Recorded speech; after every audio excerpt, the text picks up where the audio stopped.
Lions TV, this is your post-match analysis video for yesterday's 1-0 home defeat at the Den. An absolute shit show. The fans really turning early. I don't think it's so much on Alex Neil. I think a lot of it could be directed at the powers that be upstairs, because something definitely isn't right. And I've had my rant yesterday. We all did, and I've lost my voice. So now I'm going to cover the game and try and make as much sense as I can out of our current situation.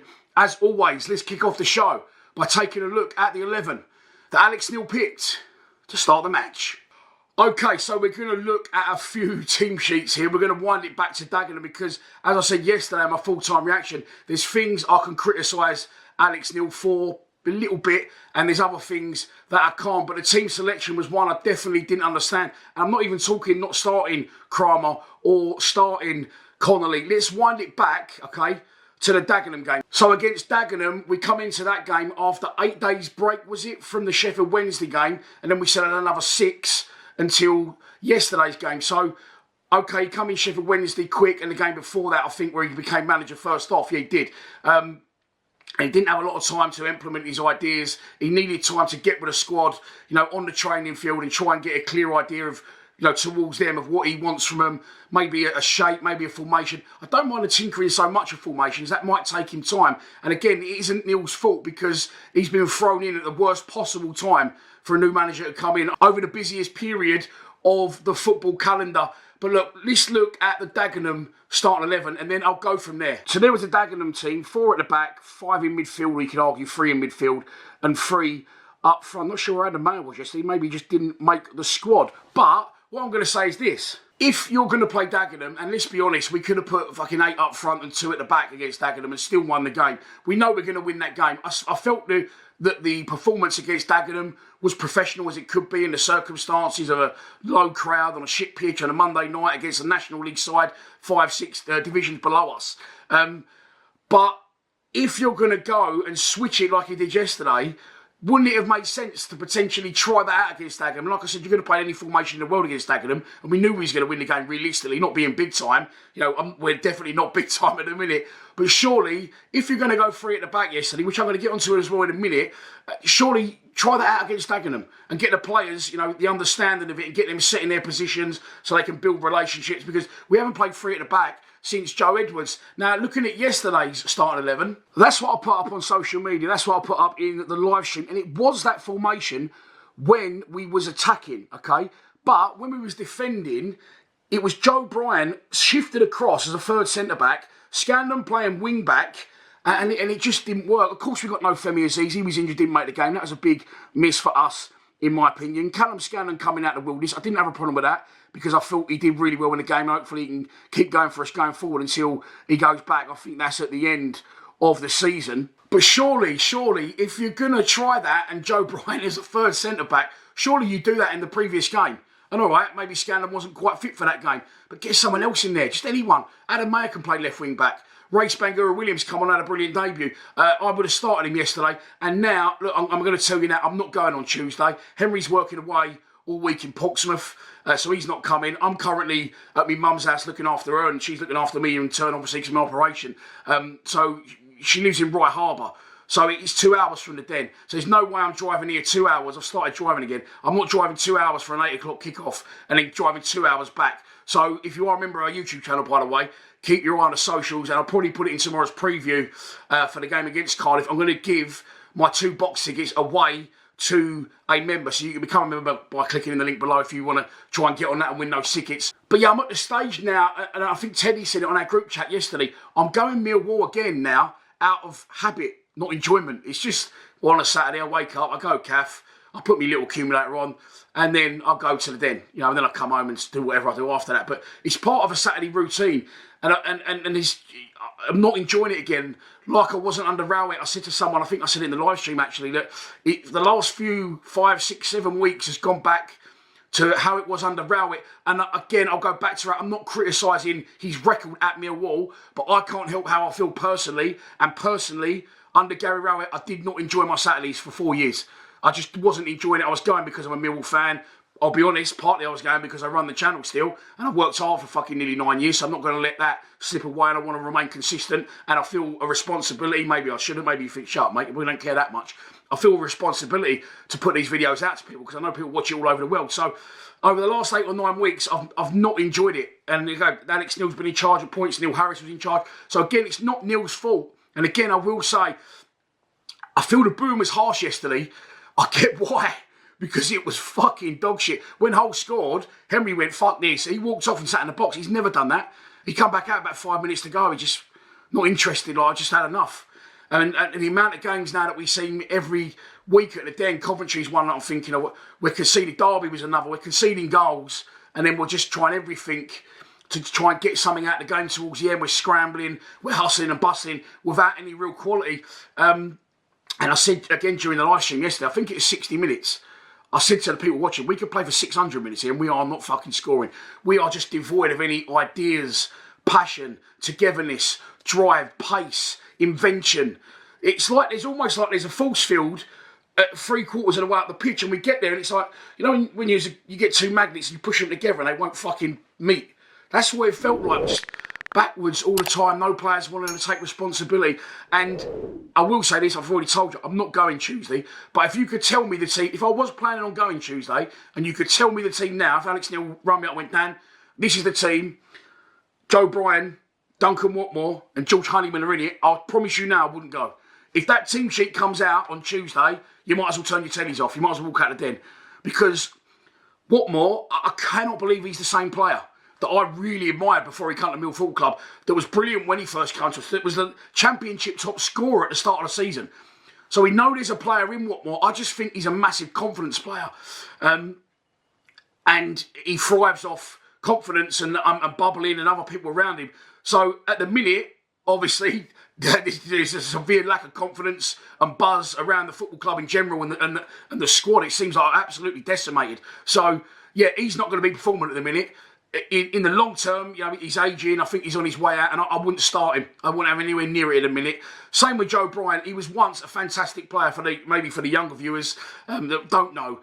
He was a fantastic fucking player, Joe Bryan, but he was better in an attacking team, like he was at Fulham. Scored 2 goals, pretty much got him promoted in that final by himself against Brentford. Absolutely superb. He is not a defender, and he is now aging, and he is now shot to bits.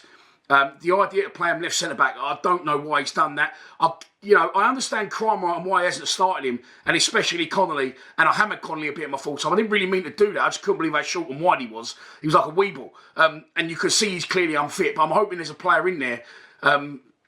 So it's difficult. But Kramer has been playing for Exeter.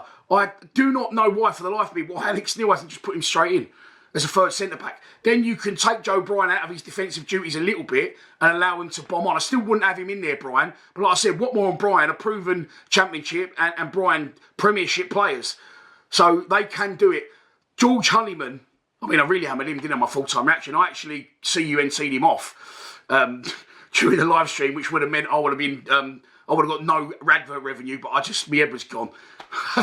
I cannot believe what I'm watching with George Honeyman. Now, I love Saville and I love Denor. Denor was absolute dog shit yesterday.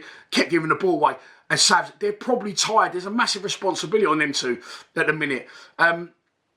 If you went to me, I'm taking either one of them out and I'm putting George Honeyman in the centre of midfield. I would say, absolutely don't have a problem with that. He'll kick bollock and bite. He'll buzz around the pitch. He'll fly into tackles. He'll give you everything. He'll win the ball. To be fair to him, he's probably one of the few that is still giving his all. And that's probably why he stayed on the pitch yesterday. Because he started in a 10 and he's not a 10. Your 10 is the link between the midfield and the strikers. And then they create and score goals occasionally as well. How the fuck can he create? How can he link anything between the midfield and the strikers when he can't pass a basic fucking pass 10 yards? And I'll be fair to him, he never used to be this bad. He's obviously, along with the rest of them, fucking shot to bits. So they played him in a 10, then they've moved him to the right, then they've moved him to the left. It's like he's got a fucking hold on someone. I mean, he hasn't. He's fucking George Honeyman. Maybe they just really liked upstairs Sunderland Till I Die, and he was in that. I don't know. But I cannot believe what I'm watching with George Honeyman. And if he starts Honeyman, Watmore, or Bryan, all 3 of them, any of them, we will lose to Cardiff. Make no mistake now. Romain Esse has left the club. Eze's injured potentially again for Tuesday. So if anyone at the club is thinking, what could we do on Tuesday? What can we do formations-wise? You know, we're a bit of threadbare at the minute. We're low on confidence. Well, I'm going to show you a couple of teams you could potentially play. Okay? Potentially play. There you go. You could go a flat back four if you wanted to. Get Joe Bryan out the fucking side and get Danny McNamara in, who is strong defensively. Danny McNamara, distribution going forward isn't great, but out and out defender, I'm all over that back four. It's a solid, old school Millwall back four. The midfield, you could leave Saville in. I'd leave Saville in. Denor maybe needs a rest, or you've got Billy Mitchell back to fitness, who come off the bench yesterday. Didn't cover himself in glory, granted, but he's just come back. Let's remember that. And I've got to be honest, you've got Kelly, you might as well forget about him for a second. But the pick of the bunch, in my eyes, is probably Ryan Winsell. He can take a set piece, he puts it about, he's just scored a goal. So if he's fit, again, get him in. If not, get Mitchell in the midfield and give Saville a rest. Just freshen up a bit. Or, honestly, I don't care if you put Honeyman back, but don't ever send him on the pitch again for Millwall Football Club and stick him in at 10. You might as well stick me in the 10. I can't run. I've just had surgery. But he can't pass from here to there. Simple, basic balls. So you can't do it. On the wings, hopefully Aziz will be back. Listen, Bangura Williams, he's got to start. Why is he not starting? We're going to do it all over again like we have with Amaku. Oh, he's young, we've got to nurture him. Fuck it. If he's good enough, he's old enough. Stick him in as soon as Bangura Williams come on yesterday. I'm getting irate now. We looked a million times better. He's hungry. Watch his interview on the club's official website. He's not arrogant. He's just got belief in himself. And he's like, I'm going to get better and better. Get me in there. He's scored on his debut. Why has he not started the game? Why have he gone with head down dunk? I don't understand it. What more? Get your fucking head up, mate. So I'm going to get into the game now on that basis. And another way you could do it, by the way, before I do that, here's another formation. This might blow Alex Neil's mind or the club's mind, but how about this for a change? Get Kramer in, go free at the back, get two wing-backs bombing on, Callum Scanlon and Leonard, get Aziz in a 10, play Saville and Denor, and then stick Connolly up front with Ivanovic, and get what you can out of him, and then when he's done, bring on Langstaff, or vice versa. There's ways and means of fucking getting this team changing. It's like Kelly said in his video yesterday. Something's not right. Because are the players having a jolly up? I don't know. The back four, are as solid as can be, in my opinion, as a whole. I'm not counting Joe Bryan in that. But Cooper, Tanganga and Leonard and the keeper, you can't fault them. They give their all. But going up the pitch, the midfielders look tired. We have got about 6 central midfielders. And not one of them is an Alex Ray, a Terry Erlock, a fucking Dennis White. We need to spend a bit of dough and get someone in that centre midfield. And we've got the 10s now. We've got Aziz. We got Connolly that can play on the 10s. We maybe need other wingers. And then up front, he's going to play the big Serb. I'm going to back the big Serb again because let's get into the game. We started all right. We get a free kick. Joe Bryan whips a free kick across the box. And what happens? The big Serb, because there's a good ball, has come into the penalty area where he plies his trade, gets a header. And their goalkeeper makes a good save. Everyone's saying the Serbs out of his depth, balls going round him. Of course they are. He's been playing in fucking Serbia, scoring fucking bags full of goals, getting service left, right and centre, playing park football. He's come to the den. Here, mate, just do us a favour. Just chase that left back all the way down into our corner flag, yeah? Try to do us a favour, sir. We're going to fucking whip one at you for 70 yards and you're going to be in by our dugout on the touchline. Can you just try and bring it down and win us a free kick so we can try and get our team into that half? So give him service and he'll score. Bradshaw's left the club, freed the Bradshaw. Look at the video that the club put out when Bradshaw left. The goals he scored. Balls coming in the box. He was a fucking clinical finisher. But he doesn't get the opportunities to do it. The Serbs not getting the opportunities to do it. Doesn't matter who we've got up front. It's like saying to someone, calling the painter and decorator and saying, do you want to come paint and decorate my house, mate? Yeah, okay, yeah, brilliant. I've got the paint. I don't know what that is. I'll knock your banana phone. I've got the paint. I've got the brushes. No, don't bring that, mate. Listen, I'll supply the materials and the tools. Can you just turn up Monday morning, paint my house? I've got everything you need. All right, lovely, bye. Boom, down goes the knocking banana phone. He turns up, he go, oh, lovely, where's the paint? It's been in the shed 5 years. It's yellow, but we wanted white. You can try and do something with that. Oh, I'll see what I can do. Where's the brushes? Some of the bristles have come off. It's fucking bit battered. It's got some purple dry paint. Try and do what you can. These people need the tools to do their job properly. So it doesn't matter who we've got up front. So listen, I'm going to say, get off the Serbs' back. Give him chances. He'll score goals. Like he did for the winner in the 96th minute the other week against a team, I can't remember, Blackburn Rovers. and he'll score goals. Put it in the box. Feed him to his benefit, to what he's learned, his trade. Every centre forward that comes to our club will have to completely change their game to play for Millwall Football Club. And that's why I liked Tom Bradshaw, because he couldn't do it when he turned up. Balls were going over his head, he couldn't fucking control it, it's bouncing off him. But by the time Bradshaw left, he absolutely mastered it, like Lee Gregory had previously to him. So let's not get on the Serbs' back. Let's try this. The back four are all right, in my opinion, minus Joe Bryan. It's the midfield and it's the fucking wingers. Is it the way we play? Is it the players? We need a massive clear-up. We haven't really got time to do it. The game went on. The longer it went on, the less chance I thought we had of winning it. 2 instances in the first half with Duncan Watmore where Dave had a corner. It's gone all the way over. He's nutmegged someone in by a corner flag. Fair play. He's run it 70 yards and he's not released it. He just fucking got tackled or fallen over. One of them he got tackled. The next one he got fallen over. He had runners, the big Serb to the right. He had Scanlon. I think there's Honeyman to the left. Don't blame him for missing Honeyman out. He just falls over because he won't get his... I'm wondering at this point how he's had such a successful career because he don't get his fucking head up. Get your fucking head up. You've got to see the play. Control it. As a kid, they teach you. Touch. Ball into you. Control. One touch. Get out your feet. Get your fucking head up. He just runs with his head down. I don't know how he's forged such a fucking fantastic trade. Honestly. It's like him and Honeyman with Honeyman. When I used to be a coppersmith, I used to do metal roofs all over the world. I worked in everywhere. And I used to earn fucking good wedge. And I'm sure if you're a plumber, you're an electrician, or you work on a building site and you're on price, you're probably earning 1,500, £2,000 a week at points on price. That might shock some people, but we know if you're a tradesman, you probably are. Now, £2,000 a week because you're highly skilled at what you do. How the fuck is George Honeyman and people like getting 10 grand a week? They're supposed to be skilled at what they do. He can't pass from here to there, the fucking geezer.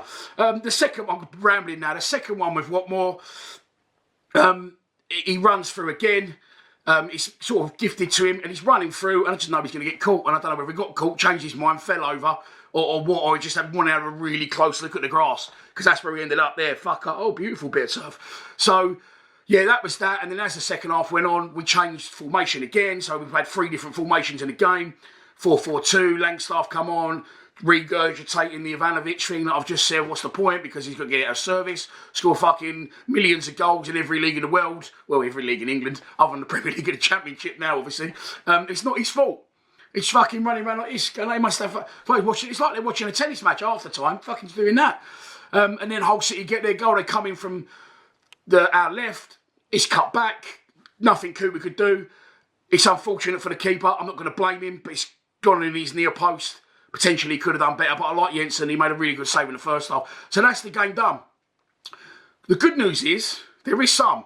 It can't get any fucking worse than it did on Saturday. It can only improve. But I would strongly encourage the manager that now Kramer's through the door, if you're going to put 3 at the back, you shouldn't have tried it for the first time yesterday, Gaffer. Should have tried it against Dagenham, knowing you might get Kramer in. And even if you knew you weren't going to get Kramer in, and you had to think, fuck, Joe Bryan's going to have to play there for a bit, try it. Try it against Dagenham. Don't try it in the fucking vital championship game, you fucking idiot. Oh, I've had enough. Right, that's your post-match analysis done. And I'll be back tomorrow for a preview, unfortunately. Not unfortunately for me, unfortunately for you not going, on Tuesday. Following that, I am going to Luton next Saturday. I am going to Pompey on my birthday the week after. And me and Henry and a few of the boys from Iceland, we're all going to Leeds as well. So I'm not swerving the games in general. It's just time travel. Time travel? It's not time. I wish it was fucking time travel. I'll go back yesterday and never go to the game. But just getting from here, 8 p.m. kickoff, and then 2 and a bit hours back to Canberra Sands-ish. Right, Harbour, I always say Canberra Sands. People know where Canberra is, don't they? Anyway, enjoy the rest of your Sunday if you can. After that, I'm sweating now. Please subscribe to Lions TV. Come on, you Lions.